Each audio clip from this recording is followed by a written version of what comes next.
Hugo Alconada Mon es abogado, magíster por la Universidad de Navarra, visiting scholar en la Universidad de Missouri, becario de la Universidad de Stanford y becario Eisenhower de las Naciones Unidas. Entre 2005 y 2009 fue corresponsal de La Nación en Estados Unidos. Es columnista del New York Times en español, maestro de la Fundación Gabo, profesor de posgrado de Columbia University y miembro de un número de la Academia Nacional de Periodismo. Ganó múltiples premios nacionales e internacionales. Participó en los Wikileaks, los Panama Papers y es el autor de 5 libros. Hoy presentamos en el ciclo Verano Planeta 2021, Pausa. Bienvenido, Hugo. Gracias por estar aquí. Hola, Nino. Siempre es bueno verte. Gracias. ¿Sabes que cuando yo empecé a leer tu libro y vinculé el título directamente contigo, porque yo pensé, el que se está tomando una pausa acá es Hugo, acostumbrados a que nos metas por esos arcanos subterráneos y oscuros del poder y la política, y sin embargo esto es aire. ¿Vos sentiste que te estabas tomando una pausa? Sí, este fue un cambio propio de este año loco que hemos tenido. Y de hecho el nombre es mérito de mi esposa, que de hecho los últimos 3 libros el nombre lo propuso ella. Yo le planteo de que va y conversamos, nos vamos a cenar y por ahí vuelve 2, 3 días después y dice, es tal. Y en este yo creo que lo definió perfecto, porque es esta idea de decir, paremos un minuto, pensemos, pero al mismo tiempo personal. La van a contratar del editorial, entonces, si acierta tanto. Sí, no demos ideas porque Nacho es capaz. Nacho es capaz de llamarla, sí. Pero sí, y para mí fue también todo un cambio y un aprendizaje. Fue un disfrute. ¿En qué cambió? Que como vos decís, estaba todo el tiempo lidiando con narcos, con corruptos, con las cloacas. Y de repente tener esta oportunidad fruto de la necesidad, porque la cuarentena nos encerró a todos. Y en ese proceso, en esa necesidad, mientras que continuaba con algunas investigaciones, comencé a desarrollar estas entrevistas y fue un cambio porque fue pasar de investigar narcos a interactuar, escuchar a algunas de las personas más brillantes del planeta, Nino. Y gente que además es súper tranquila, súper cordial, que además no te vienen con el dedito a darte una lección magistral, con sentido común, con humildad, y algo notable, la inmensa mayoría, Nino, hablando de yo creo que, me parece, acaso sea, una posibilidad, me pregunto si. Entonces, no con dogmas y bajadas de línea, sino esta idea de decir, pensemos, veamos si es posible. Casi un mundo ideal estás planteando, ¿no? Es que fueron momentos muy raros, tanto para mí como también para la Argentina, Claro, como para el mundo. para el mundo entero. Entonces, este mismo sacudón que teníamos que no sabíamos ni cómo es el virus, ni cuál es su impacto real, ni cómo se cura, ni cómo... Porque esto hay que pensarlo mientras que se iba desarrollando, Nino, entre marzo, abril, mayo. Esas mismas sensaciones que nosotros teníamos de preocupación, de estrés, de angustia, de ansiedad, lo mismo pasaba con los entrevistados. Claro. Bueno, pero Hugo, narcos va a seguir existiendo, van a estar ahí, y los corruptos también, solo que vos te tomaste una pausa, ¿no? Sí, digamos que, y vos sos periodista profesional, lo que ocurrió no fue que reemplacé un trabajo por el otro, sumé un segundo. Entonces eras continuar con las investigaciones mientras que además hacía esto. Y de hecho publicamos investigaciones durante este año. Es cierto. Pero en definitiva, para mí fue una oportunidad casi única con gente que es increíble, Nino, increíble. A mí me impresiona mucho lo que estás diciendo porque vos sos un periodista que ha tenido acceso a las personas más importantes, etcétera. Pero ahora, claro, has diversificado mucho la disciplina de ellos. ¿Sabes una cosa? Cuando empecé a leer el libro, yo empecé a tener un enorme interés por la cocina del libro, Ah. ¿no? Por cómo, a lo mejor por una deformación profesional, yo me metía, ha estado llamando, ¿a quién llamó? ¿Cómo hizo la lista? ¿Qué le dijeron de atrás? ¿Cómo los escribió? Y resulta que dije, bueno, pero eso no sé si le va a interesar a la gente porque es más un interés mío. Y resulta que me encuentro un capítulo de metodología que me pareció genial que lo hayas puesto porque entonces entendí que sí, que a la gente le va a importar. ¿Y cómo nació? Primero, ¿cómo nació la idea? Y segundo, ¿cómo nació la lista de personas a las que llamabas? Esto comenzó allá en marzo, cuando ya teníamos los contagios en la Argentina y cuando vislumbro que se viene una cuarentena. Ya era un secreto a voces. Y allí lo que le ofrezco al 1 y al 2 de la redacción, que son mis jefes directos, déjenme colaborar. Quiero aportar a la cobertura. Y entonces lo que les planteé es, para cobertura sobre ciencia y salud, yo soy un zapato. Claro. Ahora, entonces, lo que puedo aportar eventualmente... ¿Qué va a decir Nora Bar si vos No, pero en definitiva era aprovechar lo que ya había aprendido en esto que mencionaste antes, al haber sido corresponsal en Estados Unidos y el haber gestionado en aquel momento serie de entrevistas con expresidentes norteamericanos y demás. Claro. Entonces, bueno, ¿y si aplico alguno de esos trucos a esto? 1, 2. Lo que también inferí era una hipótesis de trabajo, Nino. ¿Cuál era? Así como tu agenda y mi agenda volaron en pedazos por la pandemia, y si vos tenías viajes previstos, se cayeron, charlas se cayeron, posiblemente lo mismo pasara con estas personas. Y que entonces estas personas brillantes, que probablemente tenían la agenda trabada durante los próximos 5 años, de repente estuvieran, como vos y como yo, en el living de la casa, así. Y entonces ahí es donde empieza la segunda fase, que ¿cuál es? Traté de sacarme las ganas, Nino, y entrevistar a la gente que yo siempre quise entrevistar. Claro. Entonces era, imagínate, desde el Papa Francisco y Dalai Lama hasta Roger Federer y Mario Vargas Llosa o Leonardo Padura. Y a partir de ahí empezar en el truco de personas que conocen a personas. Es decir, bueno, yo conozco a tal editor en España que a su vez trabaja con la editorial tal, que a su vez trabaja como asociado de la editorial norteamericana, que a su vez, entonces empezar a llamar. Y así fue como termino, por ejemplo, haciendo 7 llamadas sucesivas hasta que llego a la mano derecha del Dalai Lama, en Nepal. Y esta persona es la que finalmente me dice, no. Entonces, perdí, empecemos de nuevo.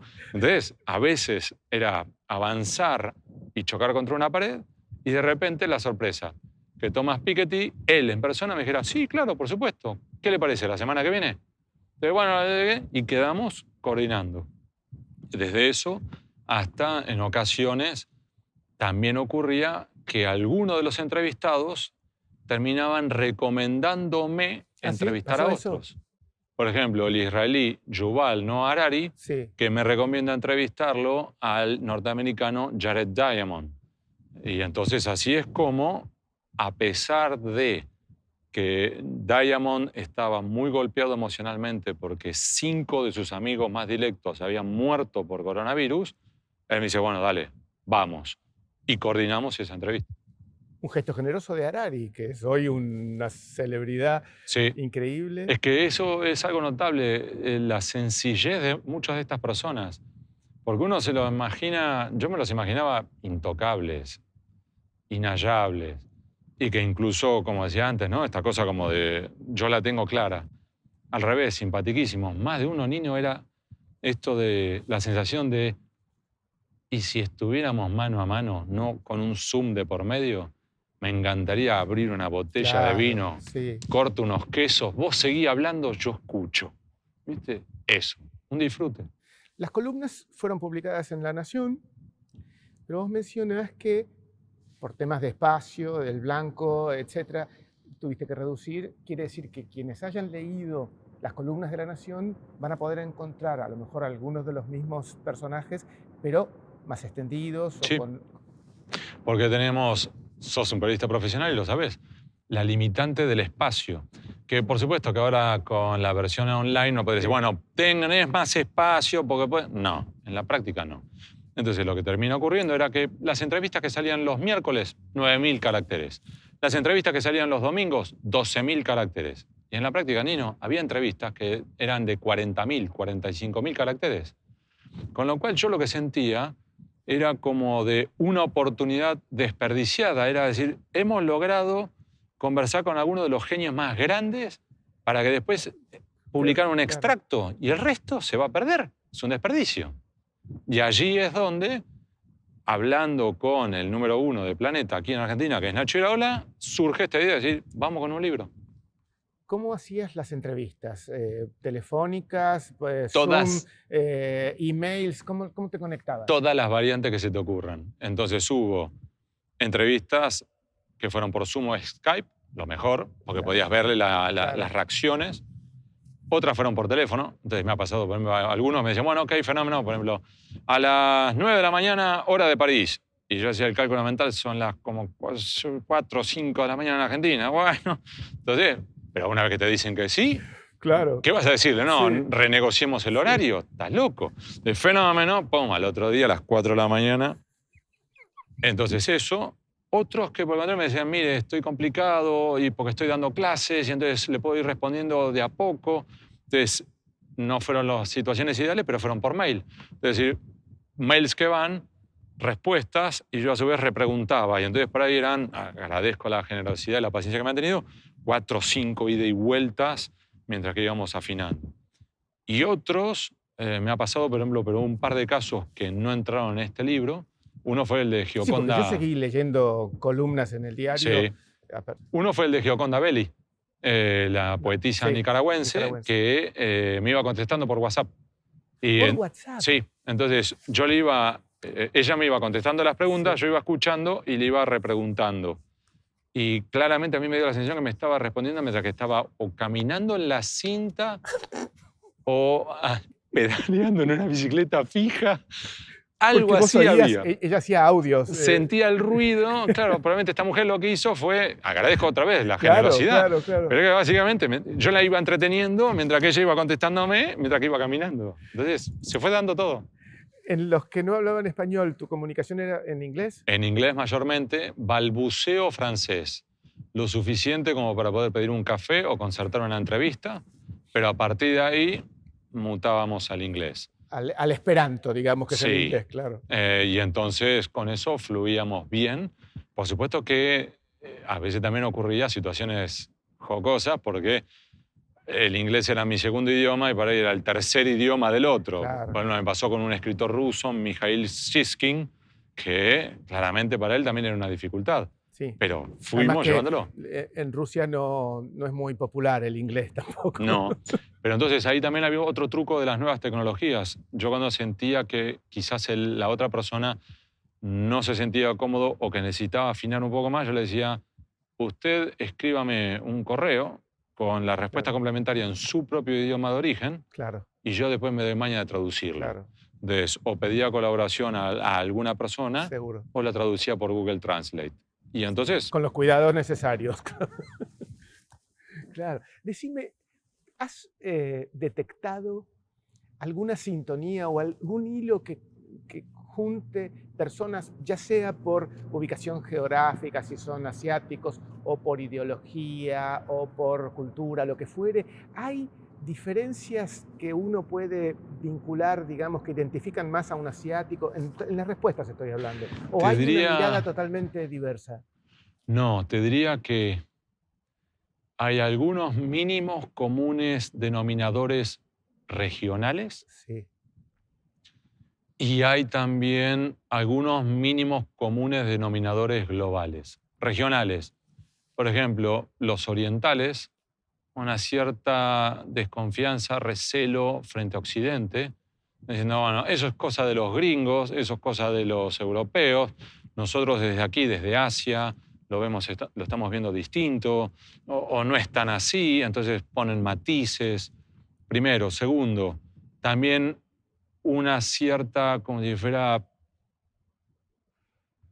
también te diría como recelo, desconfianza entre personas de países en vías de desarrollo frente a los países más desarrollados. sí. Entonces estoy pensando, por ejemplo, algunos de los que entrevisté de América Latina o de África, sobre todo, por ejemplo, la idea de decir, ojo con esto de las vacunas, porque acá si no nos vacunamos a todos, esto no se va a solucionar. Porque sí, puede ser que los gringos o los europeos puedan conseguir la vacuna, pero si el resto no nos llegamos a poder vacunar, ojo, porque acá se puede poner complicado por lo económico, porque la economía mundial no va a despegar, pero además porque mientras que vos ya te vacunaste y te crees campeón del mundo, puede que el virus siga dando vueltas por África, por ejemplo, mute, yo me contagie de la mutación y tu vacuna no sirva para esa mutación. Con lo cual, vos por tu egoísmo termines perjudicado. Y yo en África bailando, diciéndote, bienvenido a mi baile.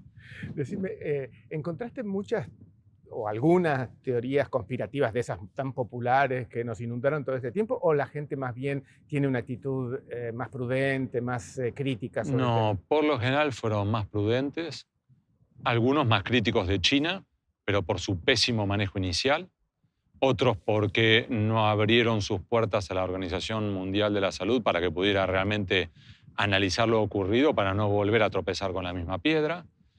Otros que además plantean objeciones sobre la gestión diaria, la falta del multilateralismo, y muchos además remarcando, Nino, algo que yo no prestaba atención, que es al riesgo del cambio climático. En la dinámica de ¿Así? decir, claro, porque yo, a ver, ¿creo en el cambio climático? Sí, Nino, pero al mismo tiempo, ¿creo que es perentorio y urgente? No. Ahora, cuando yo encuentro que 20 de los 25 remarcan diciendo, ojo con el cambio climático porque es mucho más perentorio de lo que nosotros creemos. Y a su vez, este coronavirus es consecuencia directa de precisamente los cambios, los avances de la civilización sobre terrenos que habitualmente eran agrestes y que entonces empujaron animales que habitualmente no estaban en contacto, en relación con los humanos, a interactuar. Entonces, eso lo marcaban mucho, Nino. Y esas entrevistas hicieron que vos corrieras en algún grado el eje de tu mirada Sí, sobre lo que está pasando. Sí. sí, primero sobre el cambio climático. Es decir, ¿soy ahora un ferviente ambientalista? No. Pero algo que yo consideraba que iba a ser dentro de 20, 30, 40 años y lo iremos solucionando, ahora yo diría, mira, Nino, pongámonos las pilas bastante rápido porque esto se nos puede complicar. O sea que hasta esto estabas un poquito cerca de Donald Trump, más o No, no, menos. no, Nino, para. Una cosa es una cosa, otra cosa es otra cosa. Así que no. Pero este es un punto.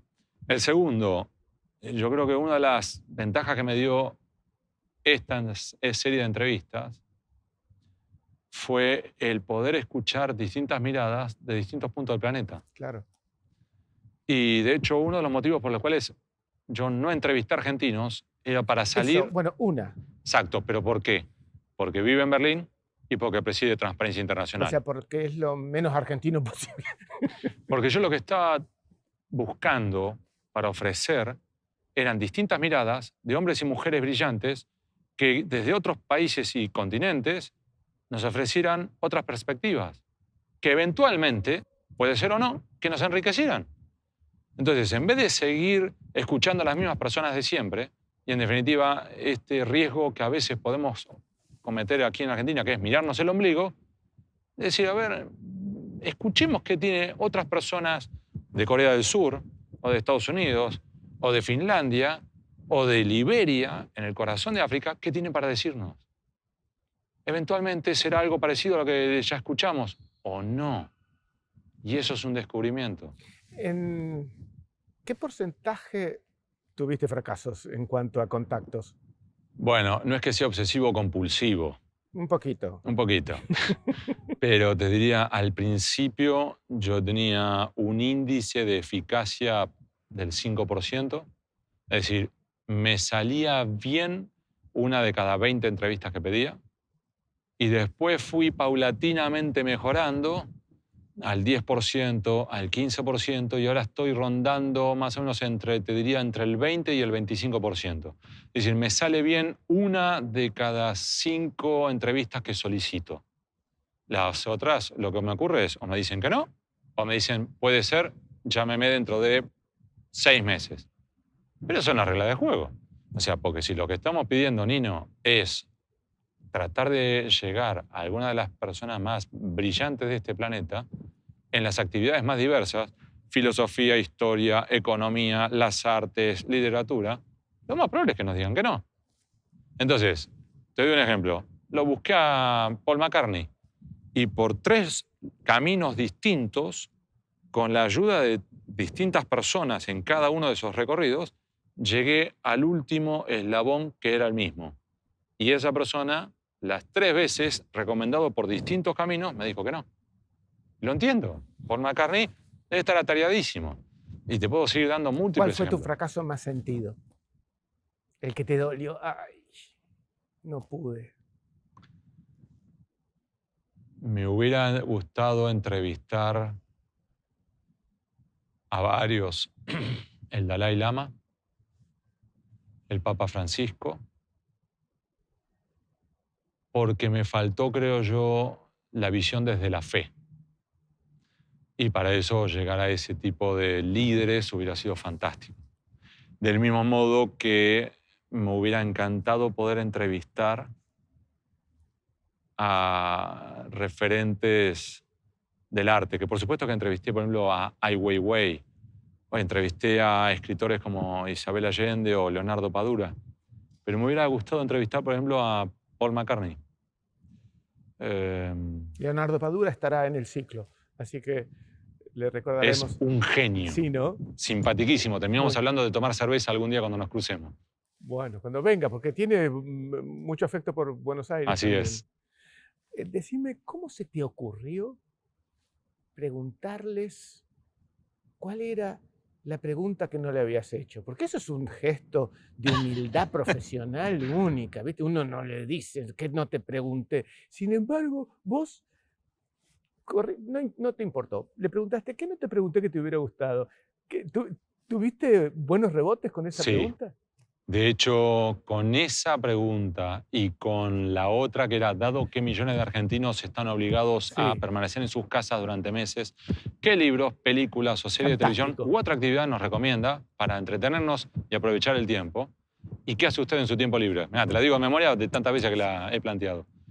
Son las 2 preguntas que mejores reacciones generó en los entrevistados. Probablemente porque muchos de estos grandes hombres y mujeres ya llevan tantas entrevistas arriba, les han hecho todo tipo de Sí, preguntas, claro. que si querés los saqué de su zona de confort. En el caso de los libros y películas, y para que cuenten algo más íntimo, y con la otra la oportunidad de decir, te voy a preguntar aquello que a vos te gustaría que te pregunten, en vez de ir yo con mi agenda, invocándolo a Diego Armando Maradona. Y si la tortuga se me está escapando, entonces yo estoy eventualmente entrevistando a este hombre o esta mujer superlativas, yo le estoy preguntando lo que yo creo que es relevante y por ahí lo que le preocupa o la esperanza o la angustia es algo muy distinto y se me está escapando. Y entonces, más de una vez lo que ocurrió fue que yo planteara esa pregunta y se me abriera una puerta Claro. inmensa, Nino, para empezar a caminar y la entrevista que estaba llegando a su fin, Sí. recorriera otra vez todo un largo trecho. Alguna vez escuché que la primera pregunta que le hacía un periodista conocido a los escritores era que le hablara de su niñez, porque decía que una persona que es capaz de hablar de su niñez ya después se abre para hablar de cualquier cosa. Hay algunas entrevistas que a mí me parecieron muy conmovedoras porque vos contaste la sorpresa que te dio, por ejemplo, Marta Nussbaum. Sí. Contanos un poquito por qué es impactante esa entrevista. La presento, Marta Nussbaum, filósofa contemporánea estadounidense, brillante. Creo que la última vez que me fijé tenía como 28 doctorados honoris causa. Es una de esas mentes brillantes que ha ganado desde el príncipe de Asturias hasta lo que te imagines, Nino. Y esta mujer, hablábamos sobre la importancia de la filosofía y la importancia de resurgir de las cenizas, pero no lo hablaba desde la teoría. No te hablaba como si fuera con una guitarra y empezar a... Ella venía de enterrar a su única hija, mujer adulta, Sí, 47 años tenía. que muere de complicaciones quirúrgicas. Y que vos no tenías ni idea en el momento de hacer el contacto. Y eso ahí es una demostración de un error. Bueno, Pasa, Nino, pero Sí, vos sabés pasa, que sí. yo para las entrevistas he leído libros, entrevistas previas, he Sí, visto las charlas TED, buscado de todo. Y se me escapó. Otra vez, como dice Diego Maradona, se me escapó la tortuga. Entonces, cuando ella menciona eso, ella, para mí, lo que me decía cobraba otro valor claro. y a su vez ella lo que te hablaba era de cómo resurgir de tus cenizas, de cómo pensar en el día después, pero otra vez, insisto, no desde la teoría, sino decir, cómo me levanto hoy de Hoy, la cama, todos los días me ducho y cuando enfrento lo al más mundo, claro. importante que he tenido en la vida se me Se fue. perdió. Entonces, yo ahí me quebré. Y ella cuando ve que yo me emociono, ella que ya estaba emocionada, se termina de quebrar. Y entonces, la verdad que fueron 2 o 3 entrevistas, otra fue con Ellen Johnson Sirleaf, que yo me emocioné y que terminé la entrevista y me tiré para atrás, cerré la laptop y me quedé así, como un boxeador, ¿viste? Cuando se terminó, decir, déjame asimilar esto, Nino, porque... Como no nos escucha nadie, te quiero preguntar. Vos sabés que muchas veces me he emocionado al aire, ¿no? Bueno, en los medios gráficos seguro se puede emocionar Sí, exactamente, tranquilo. tranquilo, porque no pasa nada. Y me agarra un enojo conmigo mismo, porque siempre siento que es poco profesional. Y me ha pasado constantemente o muchas veces. Y me enojo, ¿no? Yo no. Siento empatía con lo que estás diciendo porque vos confesás que te pasa lo mismo. Es que, Nino, hay ocasiones en las cuales si algo no te conmueve, Sí, sos de piedra, claro, claro, claro. no sos humano. Entonces, cuando Marta Nussbaum habla del dolor de la muerte de una hija, No, y tu culpa de decir cómo no lo supe antes. del mismo modo que esta mujer, Ellen Johnson Sirleaf, lo cuento, es mujer negra que huye de su país, ella era ministra, golpe de Estado, porque en ese golpe de Estado empiezan a matar a todo el gabinete. Mataron a todo el gabinete, incluido el presidente, salvo a ella que logra escaparse. Y pasa unos años exiliada, en un momento una apertura, asume el riesgo, vuelve, gana las elecciones, se convierte en la primera mujer en la historia de África. Pacifica su país de la guerra civil, gana el Nobel de la Paz y cuando decís, bueno, listo, ya está, ya hiciste todo. Epidemia de ébola. Y ella, en Liberia, uno de los países más pobres del planeta, Sí. sin recursos, tiene que apostar por la educación y por los liderazgos comunitarios. En Liberia, Nino. Entonces ella cuenta en un momento, y ahí es donde ella se quiebra y yo me quiebro con ella, que en un momento están tratando de ubicar al personal de un hospital de campaña, llamando por radio, y que no atiende, no atiende, no atiende, no atiende, no atiende, y dicen, bueno, subámonos a un helicóptero. Se suben al helicóptero, van hasta allá. A medida que se van acercando, ella, imagínate esto, Nino, cuando te hace los gestos. Vamos acercándonos y vemos los cuerpos de los que intentaban acercarse al hospital muertos, todos muriendo. Aterrizan, entran al hospital, los médicos, los enfermeros y los pacientes, todos adentro del hospital, todos muertos. Y en ese momento, Ellen dice, y tuvimos que empezar de nuevo. Claro, por el grado de mortalidad del ébola fue Feroz. feroz. Pero entonces eso te muestra también que si eso es posible en el corazón de África, con el ébola, en Liberia, nosotros también podemos hacer lo que tenemos que hacer frente a esta pandemia. Entonces, es un golpe, pero al mismo tiempo es una señal de esperanza, Nino. Hay una organización internacional que es la que yo tengo enorme respeto, que es Médicos Sin Fronteras. Uf, Realmente chapó, ¿eh? Yo me siento como insignificante, no sé, como un inservible cuando veo lo que hace esa gente en los lugares más tremendos, en medio de totalmente. guerras, tratando de curar gente, esquivando bombas. Y ese es otro aspecto notable que para mí me llenó, no te digo de optimismo, pero por lo menos de esperanza. Cuando vemos lo que hacen Médicos Sin Fronteras, lo que hacen, por ejemplo, los de la Que fue UNESCO, fundado por médicos y periodistas, Médicos Sin sí, Fronteras. lo Sí, que hicieron los del ACNUR, los de la Cruz Roja, los de la Media Luna Roja.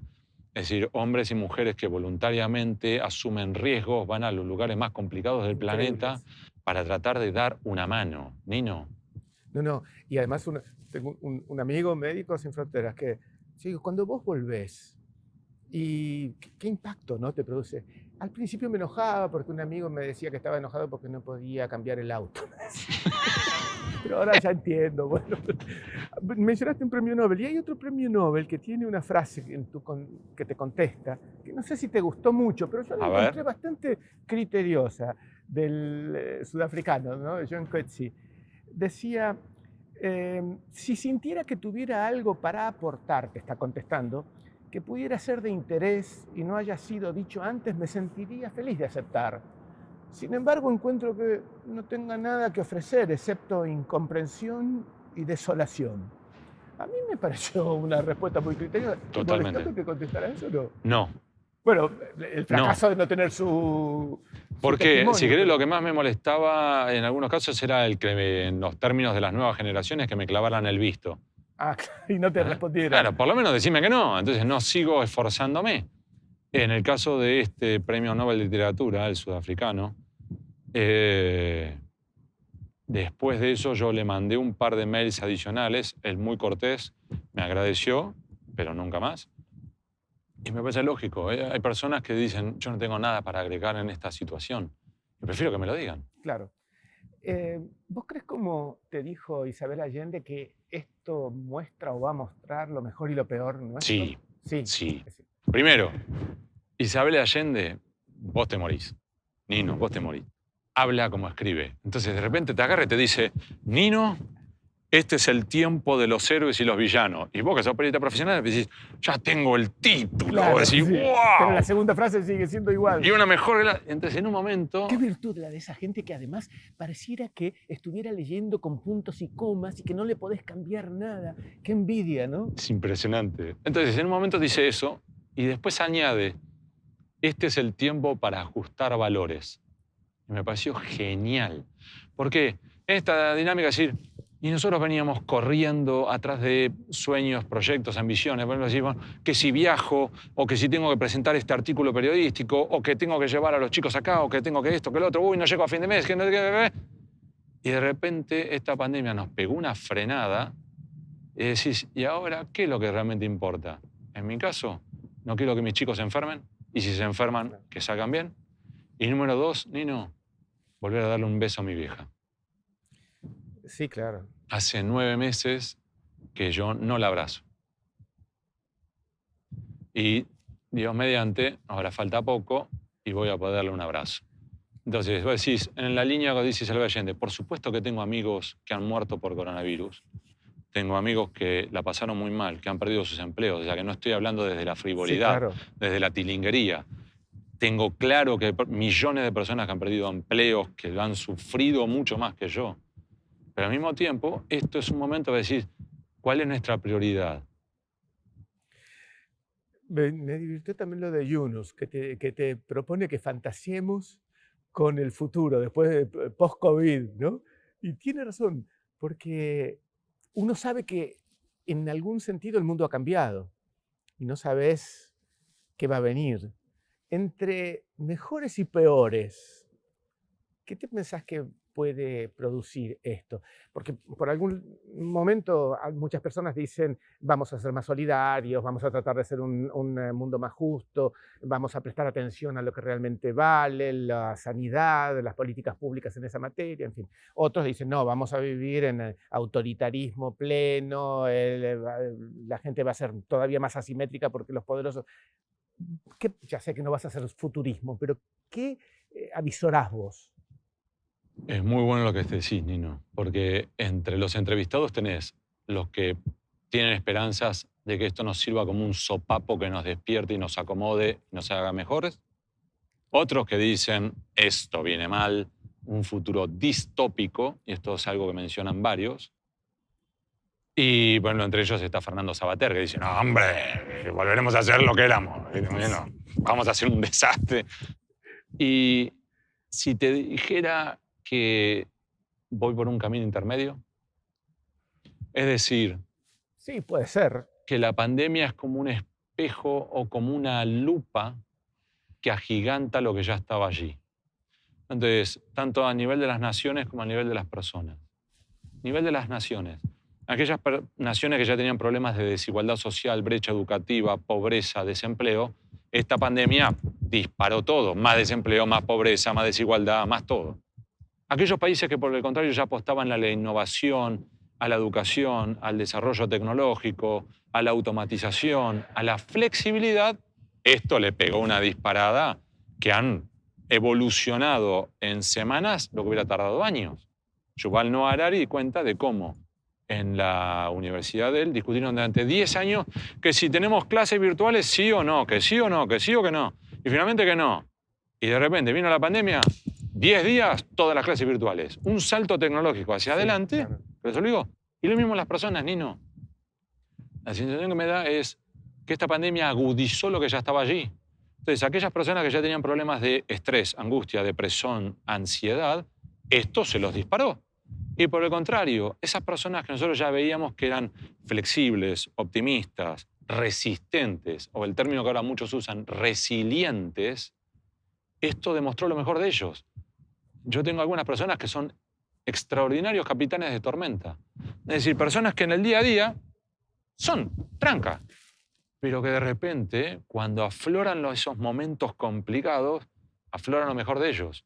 Esas personas que bajo estrés absoluto, es decir, en un quirófano tenés los médicos, hay algunos que afloran lo mejor.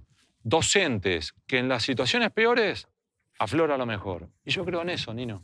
Vos tenés acá una dedicatoria a los Sí. esenciales. En el doble sentido. Explícate. A quienes son los esenciales para mí Tus afectos.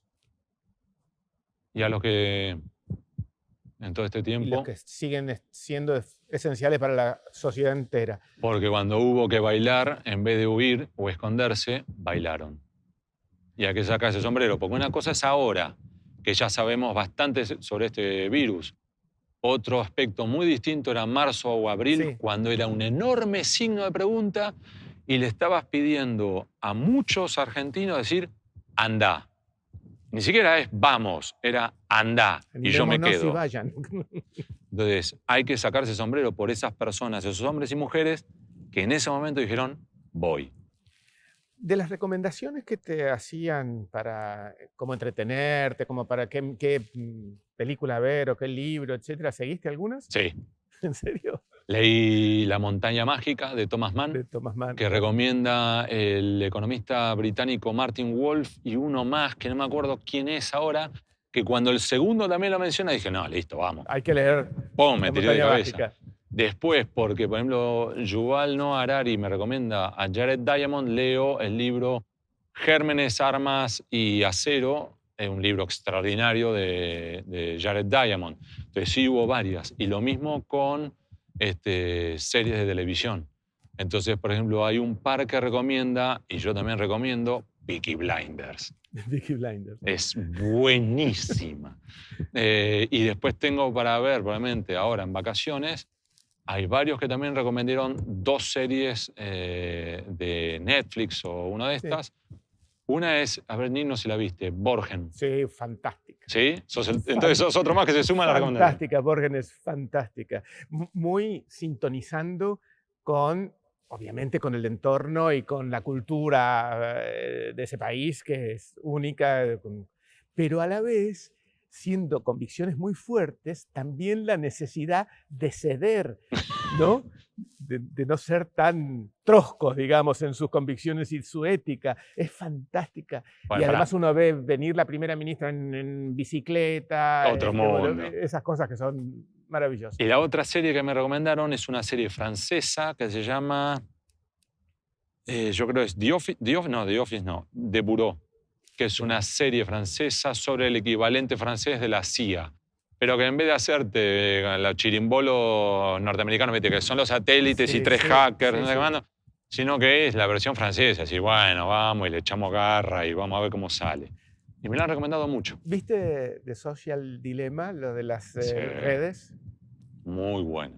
Conectás con el espíritu que tienen, ¿no? Sí. Me refiero a lo que producen las redes en el mundo, Sí. las situaciones, las conspiraciones, etc. Yo creo que uno de los factores sobre los cuales debemos aprender mucho más y debemos enseñar mucho más a las nuevas generaciones e incluso a los que no son nativos digitales. Es decir, yo estoy, si querés, en el sanguchito, porque yo empecé a trabajar a medida que se iban desarrollando estas tecnologías y quienes están por arriba mío, mis papás, por ejemplo, que... Seres analógicos, que chapoteamos en el universo digital, pero con Y yo dificultad. creo que uno de los factores que tenemos es que Twitter, Facebook, Instagram, como así también plataformas digitales como Telegram o WhatsApp, son extraordinarios, son maravillosos, pero que también son un riesgo. Es como un arma de fuego. En las manos correctas Sí. de un policía previene el delito, en las manos incorrectas asesinan. Es que todos pensamos, le dimos la bienvenida como la democratización de la información, etcétera, y no vimos Lo que terminó ocurría, ¿no? ocurriendo fue que cada uno ve y escucha lo que quiere ver y escuchar, y lo que Sí. terminamos generando lo que Sí. los expertos llaman las La chamber. burbujas. Sí, el echo chamber. Ayer estaba leyendo que Donald Trump en promedio emitió 18 tweets diarios. Y te doy un ejemplo, vos lo mencionaste a Trump por segunda vez.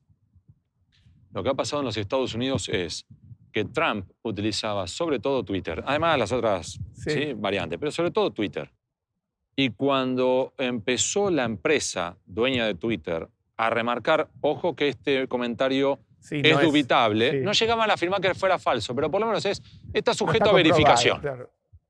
Lo que terminó ocurriendo fue que una inmensa masa de seguidores de Trump directamente abandonaron Twitter y se fueron a otra red social, como diciendo, ya ni siquiera nos importa estar compartiendo la misma red social con, por ejemplo, los demócratas. Sí. Es decir, ya ni siquiera estamos en el mismo mundo, pero desconectados. Ahora entramos en un mundo paralelo y se fueron a otro lugar.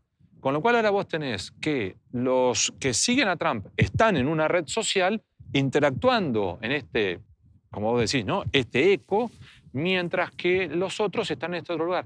No hay comunicación, no hay interacción. Es muy difícil en ese contexto establecer una sociedad democrática. Claro, ¿Cómo dialogás con aquel que no conoces? por supuesto.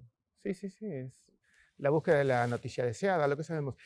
Querido Hugo, ¿hay alguna pregunta que yo no te haya hecho y que a vos te hubiera gustado que te hiciera?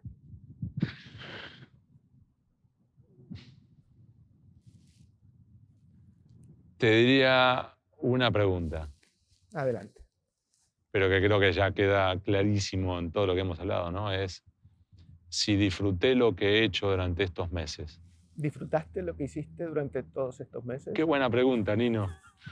Y te diría que sí, porque fue como una ventana que se abrió que tira aire fresco y que pese a todo lo que hemos vivido, Nino, que también te muestra que en situaciones terribles hay oportunidades. Y suena un cliché, pero no lo es, Nino. Entonces yo salgo de este libro con más esperanzas de que algo es posible. No, el mundo ideal no va a ser como Heidi salticando por los Alpes. No, esto se puede poner complicadísimo, pero que aún así es posible.